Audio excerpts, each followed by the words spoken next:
Hello दोस्तो, नमस्कार. Trade with PB चॅनलमध्ये तुमच्या सर्वांचं स्वागत आहे. चॅनलला पहिल्यांदाच व्हिजिट केल्यास तर चॅनलला सबस्क्राईब करा. तर आज आहे 15 सप्टेंबर. आजचा आपण ब्रॉडर मार्केट, काही सेक्टर्स आहेत ते कव्हर करूया आणि काही जे इम्पॉर्टंट न्यूज आहेत ते आपण कव्हर करण्याचा प्रयत्न करूया. तर सुरुवात करूया आपण आपल्या ब्रॉडर मार्केटपासून. तर ब्रॉडर मार्केटमध्ये तुम्ही पाहू शकता काहीच खास नव्हतं आज. निफ्टी पण म्हणजे फ्लॅट क्लोजिंग दिलेली आहे. निफ्टी नेक्स्ट 100 पण फ्लॅट क्लोजिंग दिलेली आहे. त्यानंतर स्मॉल कॅपमध्ये पण चांगली तेजी होती थोडीफार 0.6%. निफ्टी स्मॉल कॅप 50 आणि निफ्टी स्मॉल कॅप 100मध्ये 0.6 to 0.7%ची चांगली तेजी इथे पाहायला मिळालेली आहे. बाकी जर तुम्ही पाहिलं तर एक नॉर्मलमध्ये रोज 0.1%, 0.4% वगैरे निफ्टी मिड कॅपमध्ये पण थोडीफार चांगली तेजी पाहायला मिळालेली आहे. त्यानंतर जर पाहिला आजचा दिवस एक महत्त्वाचा न्यूज होता. कारण का की गव्हर्नमेंटने एक चांगले प्रपोजल आणले. एक रिपोर्ट की जरी एक म्हणजे खबर आहे की बाबा कोणती एक प्रपोजल आणलेला आहे की बिझनेस प्रपोजल एक आणलेला आहे की एक चांगला असणार आहे प्रपोजल आणि काही ग्रुपसाठी की स्टॉकसाठी त्या. तर त्यामुळे काय होणार आहे की बाबा चांगला बिझनेस मॉडेल तिथे असणार आहे की त्यांना चांगलाच फायदा होणार आहे. फ्युचर ओरिएंटेड ग्रुप असणार आहे. तिथे एक चांगले बिझनेस मॉड्यूल एक तयार होणार आहे आणि त्याच्या रिलेटेड बाकी सेक्टरना पण त्याचा चांगलाच फायदा होणार. जसं की पॉवर सेक्टरला होणार आहे. चांगली एम्प्लॉयमेंट चांगली तयार होणार आहे. तर या बऱ्याच गोष्टी आहेत त्या आपण आता कव्हर करूयात. तर असा कोणता रिपोर्ट आहे की बाबा बिझनेस प्रपोजल करून आणलेलं आहे गव्हर्नमेंटने. अजून ते प्रपोजल झालेलं नाहीये. फक्त ते म्हणजे म्हणजे अप्रूव्ह झालेलं नाहीये. फक्त ते काय केलेलं आहे प्रपोजल आणलेलं आहे. तर ते कोणतं प्रपोजल आहे ते आपण पाहूया. तर तुम्ही ते पाहू शकता की कोणतं आहे ते. Government proposes tax exemption of up to 20 years for data center developers. तर मग काय म्हणते याचा अर्थ काय की बाबा जे डाटा सेंटर डेव्हलपर्समध्ये जे काम करणार आहेत ज्या कंपनी, तर त्यांना 20 इयर्स हॉलिडे टॅक्स असणार आहे. आता 20 इयर्स हॉलिडे टॅक्स म्हणजे काय आपण हे पहिला नेमकं समजावून घेऊया. तर 20 इयर्स हॉलिडे टॅक्स म्हणजे तर तुम्ही ते पाहू शकता की normally when company makes a profit it has to pay income tax to the government up to म्हणजे 25 ते 30%. समजा एखादी कंपनी जी आहे XYZ ती काय करते, समजा 100 करोड समजा कंपनीने काय केलं आहे की 100 करोड कंपनीने कमवलेले आहेत. तर ती काय करते त्याच्यातला जवळपास 25 ते 30% भाग म्हणजेच काय यातला 100 जवळपास आपण 30 करोड धरूया. मोठी 30 करोड काय करते कंपनी गव्हर्नमेंटला देते ॲज अ टॅक्स म्हणून. मग गव्हर्नमेंटनं काय केलेलं आहे की बाबा हे 100 कोटी जे आम्ही टॅक्स घेतोय, हा 30 कोटी तो तुम्हाला नेक्स्ट 20 इयर्स तुम्हाला हा माफ असणार आहे. म्हणजे हॉलिडे असणार आहे की काय असणार तुम्हाला हे माफ असणार आहे. कधीपर्यंत नेक्स्ट 20 इयर्स तुम्हाला हा माफ असणार आहे. काही जे आहेत हा नवीन गव्हर्नमेंटने प्रपोजल आणलेलं आहे की अजून हे म्हणजे अप्रूव्ह झालेलं नाही आहे की फक्त आता प्रपोजल आलेलं आहे की आता हे पुढे जाणार फायनान्स मिनिस्टर. मग ह्यात काय थोडेफार बदल असतील तर ते बदल त्यात घडवून आणणार. हां, बट हा शब्द मी वापरते का? कारण का हा जे तुम्हाला प्रपोजल आणलेला आहे की बाबा तुम्हाला ह्यात टॅक्स बेनिफिट भेटणार आहे अप टू 20 इयर्स. त्यात काही तर थोड्याफार कंडिशन्स आहेत. तर त्या कोणत्या कंडिशन्स आहेत ते आपण पाहूया. की बाबा गव्हर्नमेंटचं काय म्हणणं आहे की जे प्रपोजल तयार केले त्यांचं की एक मिनिमम कॅपॅसिटी जे तुम्ही प्रोजेक्ट उभा करणार आहे त्याचा कमीत कमी 100 मेगावॅट तो प्रोजेक्ट असायला हवा. पॉवर युजेस इफिशियन्सी ही कमी म्हणजे पॉवर इफिशियन्सी असायला म्हणजे कमी यूज व्हायला पाहिजे. जसं की तुम्ही म्हणजे ॲज अ रिलेटेड तुम्ही जर विचार केला तर रिन्युएबल एनर्जी तुम्ही तिथे यूज केली पाहिजे. त्यानंतर they need to maintain a good PUE ratio म्हणजे तुम्ही पाहू शकता पॉवर युसेज इफिशियन्सी जे आहे तो रेशो तुम्ही व्यवस्थित तिथे वर्कआउट केला पाहिजे. त्यानंतर एम्प्लॉयमेंट जनरेशन जो आहे तुम्ही चांगला केला पाहिजे. एम्प्लॉयमेंट जनरेशन आहे तो आपण इंडियातल्या लोकांना जिथे जॉब क्रिएशन तुम्ही केलं पाहिजे. हा फार महत्त्वाचा पॉईंट आहे जे गव्हर्नमेंट जिथे फोकस करत आहे तो म्हणजे एम्प्लॉयमेंट. त्यानंतर तुम्ही पाहू शकता इथे की use of capital for data centre only the tax holiday is only for companies actually building the running data centre.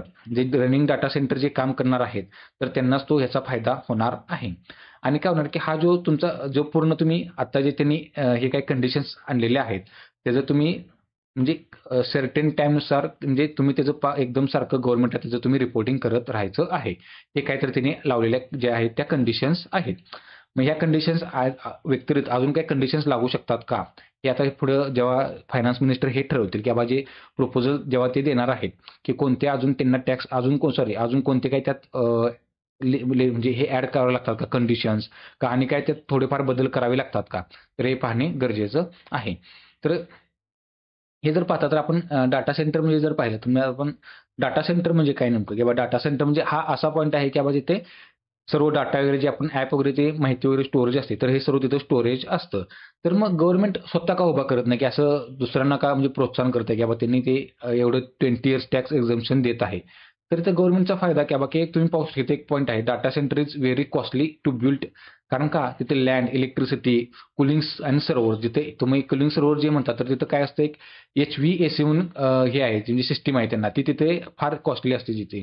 HVAC G system असते म्हणजे कूलिंग सिस्टम आहे ही, तिथं ही डेव्हलप करावं लागते. कारण का डाटा सेंटर आहे. त्यांना म्हणजे डाटा सेंटर पण आहे आणि दुसरी गोष्ट म्हणजे काय त्यांना हॅकिंगपासून म्हणजे ते एक नेहमीच तुम्हाला अलर्ट राहावं लागतं किंवा ते कंटिन्युअसली म्हणजे सेक्टर ह्याच्यावरती सॉफ्टवेअरवरती हे होत असतात म्हणजे सायबर अटॅक होत असतात. तिथे त्यांना काम केलं पाहिजे. त्यामुळे कसं असतं, की एक कॉस्टली फार आहे. त्यामुळे गव्हर्नमेंट तिथे इन्व्हेस्टमेंट करण्याऐवजी काय करतं एक प्रायव्हेटायझेशन कंपनीना तिथे इन्व्हाईट करत आहे, की कशा थ्रू की टॅक्स बेनिफिट टॅक्स म्हणजे टॅक्स हॉलिडे देऊन म्हणजे त्यांना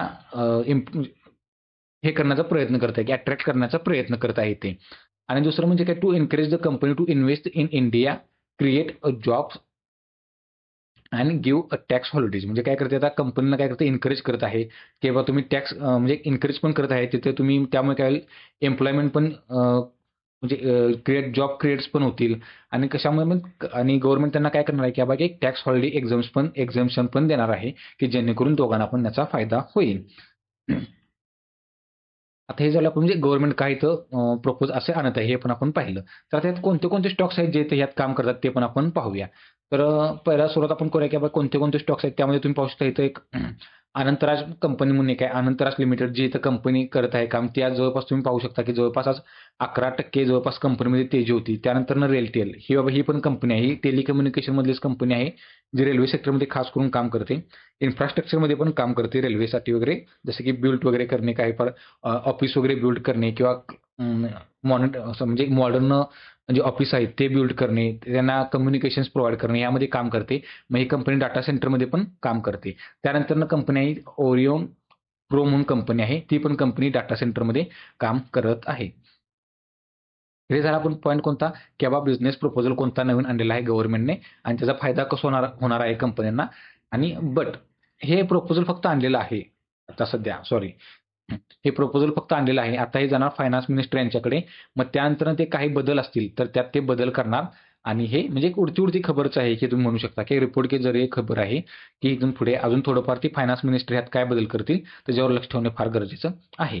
त्यानंतर अजून एक आज स्टॉक्स जरा चर्चेत होता तो म्हणजे पाहूया आपण इथं KRBL इंडिपेंडेंट KRBL हा स्टॉक आहे, जिथं आज चर्चेत होता, की कारण का, की इंडिपेंडंट डायरेक्टर अनिल कुमार चौधरी आहेत. त्यांनी रिझाईन्स दिलेले आहेत. काही कंपनीमध्ये इश्यू आहेत असे सांगून. आता आपण पाहूया त्यांनी म्हणजे त्यांनी काय रेझिग्नेशन दिलेलं आहे, कोणत्या कारणामुळे त्यांनी रेझिग्नेशन दिलेलं आहे, तर ते आपण पाहूया. तर त्यांचं म्हणणं काय आहे, की board meeting notes wear not recorded properly. म्हणजे काही रेकॉर्डिंग करावी लागतात, ते प्रॉपरली होत नव्हते. Important information was hidden from the director. जे डायरेक्टर आहेत त्यांच्यापासून जे महत्त्वाची माहिती आहे ते लपवत होते आणि असेच जे फंडचा जे आहेत ते मिसयूज करत होते. मिसयूज नाही, की बाबा ते फंड्स विथआऊट एनी हे म्हणजे गुड म्हणजे जे एखाद्या गुड रिझनशिवाय ते फंड यूज करत होते. जे CSR फंड आहे. CSR फंड म्हणजे काय जे ह्याच्यासाठी आपण यूज करतो, सामाजिक कार्यासाठी जे फंड यूज करतो. कंपनी काय करते थोडाफार त्यांचा जे रेव्हेन्यू म्हणजे पैसा असतो, तो कशासाठी यूज करतात ते सामाजिक कार्यासाठी यूज करतात, जेणेकरून त्यांना टॅक्स बेनिफिट मिळेल म्हणून. तर तिथं पण त्यांचं असं म्हणणं आहे, की एक थोडंफार मिसयूज तिथं पण होत होतं. तर काय एक्स्ट्रा सॅलरी आणि bonus was given to the some people unfairly. म्हणजे जे काही लोक आहेत त्यांना ते एक्स्ट्रा बोनस आणि सॅलरी त्यांची वाढवलेली होती. Company business proposes was changed without proper discussion. म्हणजे जे काही डिस्कशन विदाऊट डिस्कशन म्हणजे काय कंपनीचे जे काही नियम चेंज झालेले आहेत, तर ते काय विदाऊट डिस्कशन चेंज झालेले आहेत आणि आउटसाइडर जे आहेत, जे बाहेरचे लोक आहेत, ते बोर्ड मीटिंगमध्ये इंटरफेअर करत होते. हे त्यांचं म्हणणं आहे आणि त्यामुळेच आता ह्यांच्या सेंटेन्सला एवढं महत्त्व काय आहे? कारण का इंडिपेंडंट डायरेक्टर म्हणजे काय? इंडिपेंडंट डायरेक्टर म्हणजे काय? ही अशी व्यक्ती जी थर्ड पार्टी म्हणजे अपॉइंटमेंट केलेलं असतं ह्यांना ॲज अ थ्रू प्रोमोटर यांनीच. पण त्यांचं काम काय असतं, की ते कंपनीवरती इन्स्पेक्शन करणं. जसं की आपण म्हणतो स्कूलमध्ये कशी एक इन्स्पेक्शन करायला लोकं येत होती, की बाबा बाहेरचं इन्स्पेक्शन हे तुम्ही हे करता, हे करू नका, चुकीचं आहे. तुम्ही हा बदलाव करा. तुम्ही ह्या क्लासला ह्या विषयाला तुम्ही एवढं व्यवस्थित तुम्ही शिकवलं पाहिजे. हे तर थोडंफार तुम्ही वेळ वाढवा मुलांमध्ये. असं जे इन्स्पेक्शन करणारी जी लोकं येतात बाहेरची, तर तसंच हे इंडिपेंडंट डिरेक्टर आहेत ह्यांना प्रोमोटर यांनीच म्हणजे मॅनेजमेंटनेच ह्यांना हे केलेलं असतं की बाबा त्यांना ठेवलेलं असतं की त्यांना डिरेक्टर ॲज अपॉइंटमेंट केलेलं असतं की त्यांनी ते कंपनीसोबत काम करणार आहे, त्यांचा करार करून घेतलेला असतो 1 वर्ष 2 वर्ष. तर हेच इंडिपेंडंट डिरेक्टर आहेत, कारण का हे पण यांचं इन्स्पेक्शन असतं कंपनीवरती. म्हणून त्यांच्या ह्या वक्तव्याला किंवा त्यांचे रेजिग्नेशन लेटर दिलेलं आहे, त्यामुळे त्यांना एवढं महत्त्व दिलेलं आहे. त्यामुळे आज जे शेअर होल्डर्स आहेत ते आज नाराज झालेले आहेत आणि स्टॉक्समध्ये त्याची रिॲक्शन आज पाहायला मिळालेली आहे. तर होते आपण आज 5 पॉईंट केलेले कव्हर केलेले पॉईंट, ज्यामध्ये तुम्ही पाहू शकता की एक डाटा सेंटर हा बिझनेस आहे, तो पण आपण कव्हर केलेला आहे. डाटा सेंटर हा एक बिझनेस कव्हर केलेला आहे आणि KRBL जे स्टॉक्स आहे तो का पडला, त्यामध्ये अनेक परत ब्रॉडर मार्केट आणि डाटा सेंटर बिझनेसचा मॉड्यूल काय आहे तो आपण यात कव्हर केलेला आहे. मित्रांनो, जर व्हिडिओ आवडला असल्यास व्हिडिओला लाईक करा, शेअर करा आणि चॅनलला सबस्क्राईब करा. Thank you. जय हिंद.